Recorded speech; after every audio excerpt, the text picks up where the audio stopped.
So I think as long as you are very clear about certain things from the start, you know, if there's, for example, a photographer that you are beyond obsessed with, make it clear before he even pops the question or she pops the question. But it's, you know, ultimately you need to understand what the dynamic is between the two of them. Yeah. You're not going to change a dynamic for a wedding planning.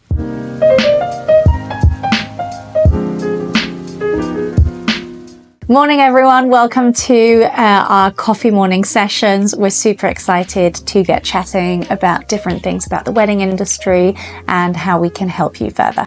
What would you say are like good tips that you would give to couples as a bride and maybe also as an event planner?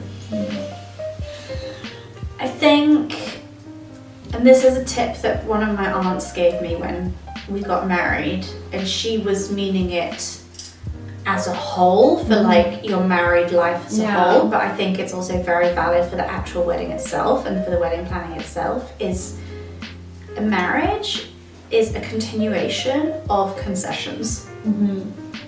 And you need to pick your battles. You need to know when, nope, this is really genuinely important to me and I am not going to drop this. And you need to know when actually, you know what, I don't really mind if we do it this way rather than my way. You need to really stick to that. Nothing will ever go 100% your way. Nothing. And I think you need to be honest with yourself about that as well. So I think as long as you are very clear about certain things from the start, you know, if there's, for example, a photographer that you are beyond obsessed with, make it clear before he even pops the question or she pops the question. You know, like, make it clear, make it abundantly clear. Don't wait and then all of a sudden throw this out. I mean, I can see it. My sister's getting married later this year, and I'm her wedding planner, and I'm her maid of honor, and I'm her big sister. And she had always said to her fiance, if one day we get married, this is the photographer that I would love to have. And the photographer is amazing. She's also a very dear friend of mine. And so, you know, she's an amazing photographer. And so she comes with a certain price tag. And initially he was a bit shocked by it. But he said, that's fine. That's who you've wanted and you've told me for ages. So I respect that. And then there's other things where, you know, he's like, well, I don't think that we need the stationery to be exactly like this. And she's like, okay, well, you know, I'm more flexible with the stationery. You need to be able to do those compromises, because the thing is, ultimately, if you can't compromise on stuff for the actual wedding itself, it's something that happens in life. How's it going to work when you're married and life and kids and everything else? So it's kind of like the first lesson of you now need to make decisions together. And communication as well. I also feel it's important that both people within the couple are involved, because many times it's like, you know, one person's job. Traditionally, you know, we've always seen maybe like the woman taking sort of reins of the wedding planning, but it's something so important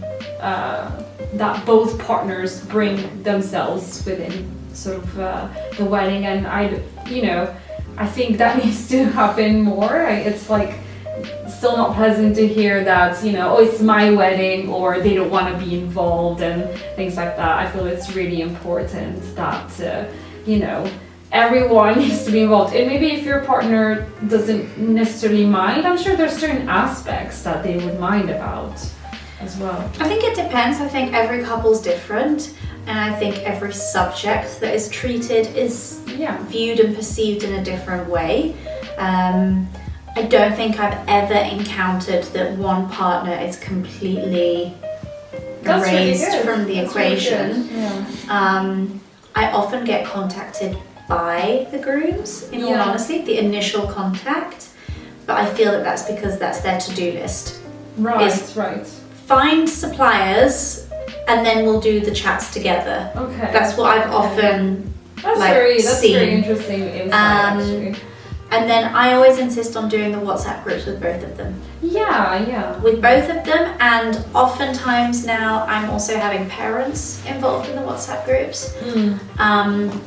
Which, to be fair, some parents are more vocal than others. Yeah. And that's fine. Yeah. But it's, ultimately you need to understand what the dynamic is between the two of them. Yeah. You're not going to change a dynamic for a wedding planning. Yeah. So if the dynamic is very much that, like, she wears the pants in general, she's going to wear the pants for the wedding too. Yeah. That's good to hear from your sort of professional perspective, because I'm always like, I can't believe that literally this person just planning all of it and the other one's just sitting there waiting for it. The thing is, you know what, sometimes there's one of them that really could not care less. True, very true. It's just like, I know that I want to spend the rest of my life with you. That's all I need. The ins and outs of it, I don't really care. Yeah. And that they might just say, well, I just want to make sure that there's nice food. Yeah, and that's it. One element. And I think that as long as there's nothing that is done that would be fully contrary to the tastes of the other person, then fine, so be it. I think you just need to respect, everybody has different couple dynamics. Would it work for me personally? No. Do I wish that sometimes my husband had not maybe given his opinion on certain things? Right now, like, how many years has it been now? 7 years later?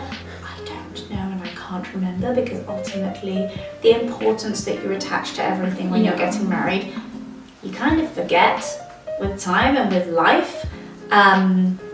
But there's nothing that I can think of like, oh my God, he ruined that and that was his decision. Or, like,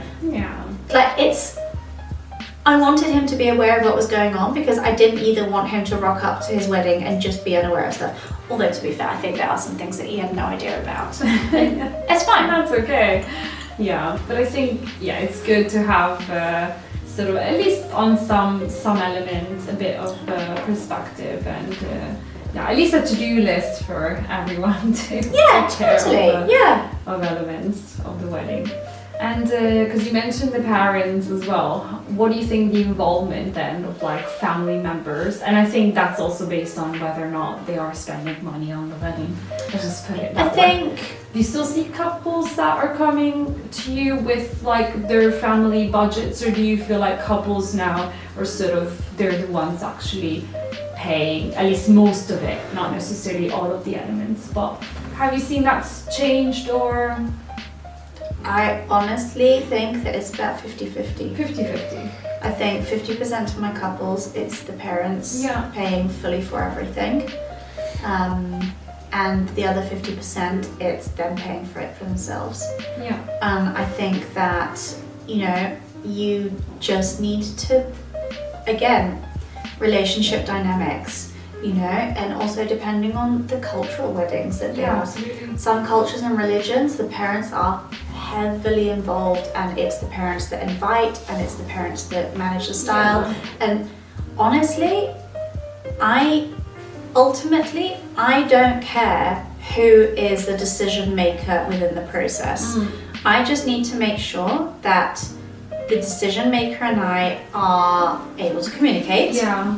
And that there aren't like different ways to get to said decision maker, because then that makes my life impossible.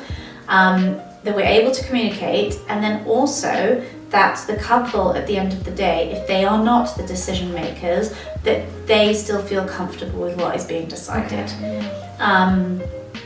But there are some clients where the parents are in the WhatsApp group and the parents never say anything.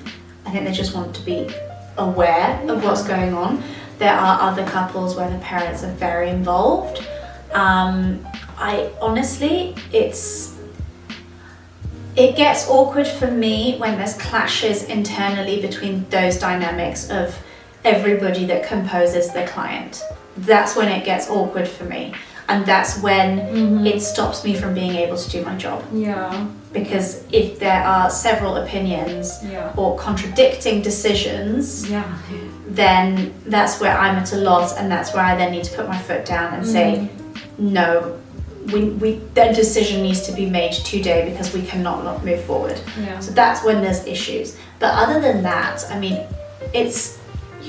adapt. There's no cookie cutter format anymore. That's finished. Yeah. Thank you so much for watching us. We look forward to seeing you soon again on a new episode of the Coffee Morning Sessions. Thank you